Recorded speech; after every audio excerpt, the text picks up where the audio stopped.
Before Harry Potter ever set foot in Hogwarts, another generation of students shaped the wizarding world and completely messed it up in the process. They were brilliant, rebellious, and way too confident for their own good. I'm talking about the Marauders: James Potter, Sirius Black, Remus Lupin, and Peter Pettigrew. You know, the guys who thought turning into illegal animals and bullying Snape was the peak of magical achievement. But behind the jokes and pranks, their story is honestly kind of tragic, because what started as friendship and mischief would end in betrayal, death, and a legacy that would haunt the next generation. So let's go back for the boy who lived to the story of the four boys who thought they could outsmart destiny. The Marauders started their Hogwarts journey in 1971, and from day one, they stood out mostly because they were constantly in trouble. James Potter was basically the golden boy of Hogwarts. Star Quidditch player, effortlessly talented, and fully aware of it. If arrogance were a spell, James would have invented it. But to be fair, he was also fiercely loyal and genuinely brave qualities that later defined him as more than just the guy who hexed Snape for fun. Sirius Black, on the other hand, was the family disappointment. Born into the noble and ancient House of Black, the wizarding equivalent of an aristocratic soap opera, Sirius rejected everything his parents stood for: blood purity, elitism, and general evil vibes. He found real family with James instead. The two were inseparable, basically. Hogwarts' version of chaos in human form. Then there was Remus Lupin,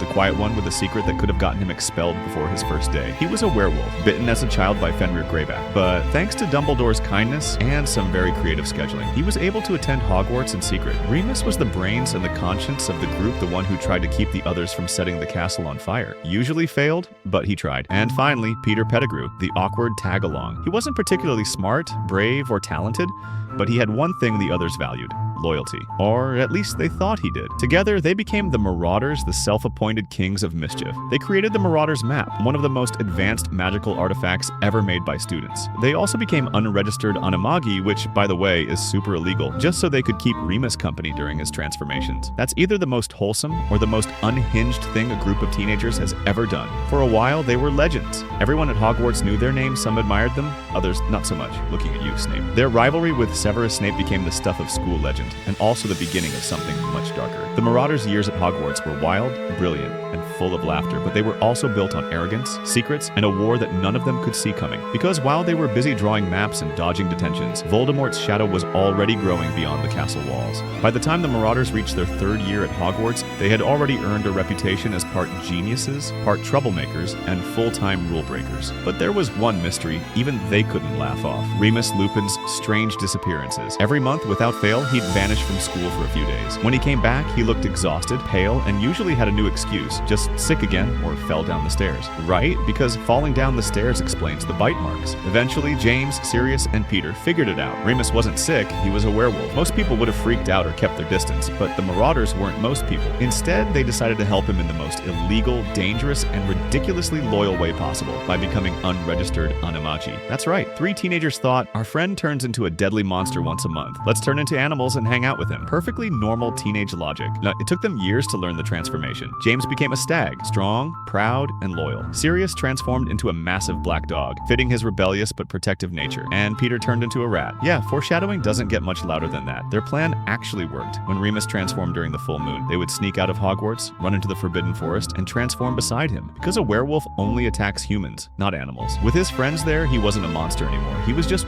Remus, free, even if only for one night each month. Out of these nights came one of the most brilliant creations in wizarding history: the Marauders map. It wasn't just for fun or pranks, it was a survival tool. It let them track every person inside Hogwarts in real time, from Dumbledore's office to Filch's cat. Honestly, it was like a magical version of a school's CCTV system, but way cooler. The map, the transformations, the secrets, they all brought the four closer together. But that bond wasn't as equal as it seemed. James and Sirius were natural leaders. Remus carried guilt for endangering them, and Peter slowly faded into the background, the kind of friend who laughs along but never quite belongs. Still, for a while, the Marauders were unstoppable. They had their friendship, their freedom, and a sense of immortality only teenagers can feel. But outside the castle walls, the world was changing. Voldemort's rise was beginning, and soon, even the moon wouldn't be the scariest thing waiting for them. By their final years at Hogwarts, the Marauders had become legends. Teachers sighed when they walked into class, Filch had their names memorized, and Snape probably had a whole diary dedicated to hating them. But outside the castle, the world was shifting.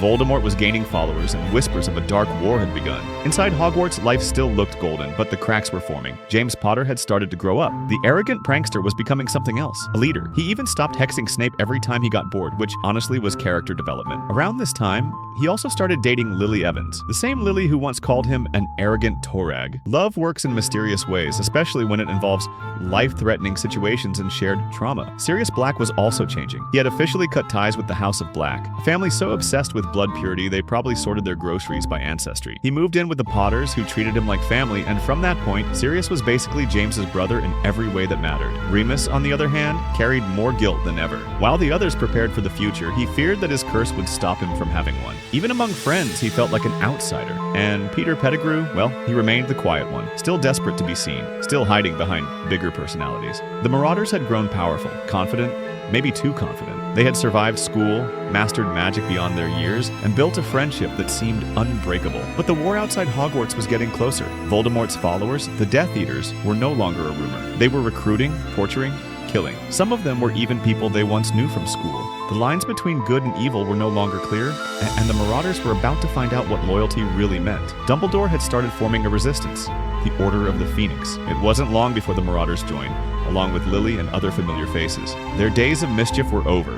Now they were soldiers. But war doesn't care about friendship. It doesn't care about loyalty or talent. It breaks people piece by piece until nothing's left but survival. The Marauders didn't know it yet, but their greatest enemy wasn't just Voldemort. It was time, fear, and the choices they were about to make. By the end of the 1970s, the Marauders were no longer schoolboys. They were soldiers in a war that was swallowing the wizarding world. Voldemort's army was growing stronger, and even Hogwarts felt like a distant memory. James and Lily Potter had married, and for a short time there was peace, but that peace shattered when a prophecy was made. A prophecy that spoke of a child with the power to defeat the Dark Lord. Voldemort believed that child was Harry Potter, and from that moment, the Potters became targets. To protect themselves, they went into hiding using a powerful charm known as the Betrayal charm. The spell would hide their location within the soul of one person, the Secret Keeper. At first, Sirius was meant to hold that secret. He was James's best friend, practically his brother, but Sirius had other plans. He believed Voldemort would come after him first, and that Peter Pettigrew, quiet and overlooked, would be the perfect decoy. No one would ever suspect Peter, and that's exactly what Voldemort counted on. Peter betrayed them. On Halloween night, 1981, he told Voldemort where the Potters were hiding. James tried to protect his family, but was killed instantly. Lily begged for her son's life, but Voldemort's curse rebounded, destroying him instead, and leaving only a lightning-shaped scar on Harry's forehead. The Dark Lord had fallen, but so had the Marauders. In one night, everything they were, every prank, every bond, every laugh, was gone. Sirius went after Peter, enraged, ready to kill him. But Peter turned the tables. He blew up a street full of muggles, cut off his own finger, and disappeared in the form of a rat, leaving Sirius to take the blame. The Ministry found Sirius laughing among the ruins. They never asked why. He was sentenced to Azkaban for the murder of his friends, the ultimate betrayal that never happened.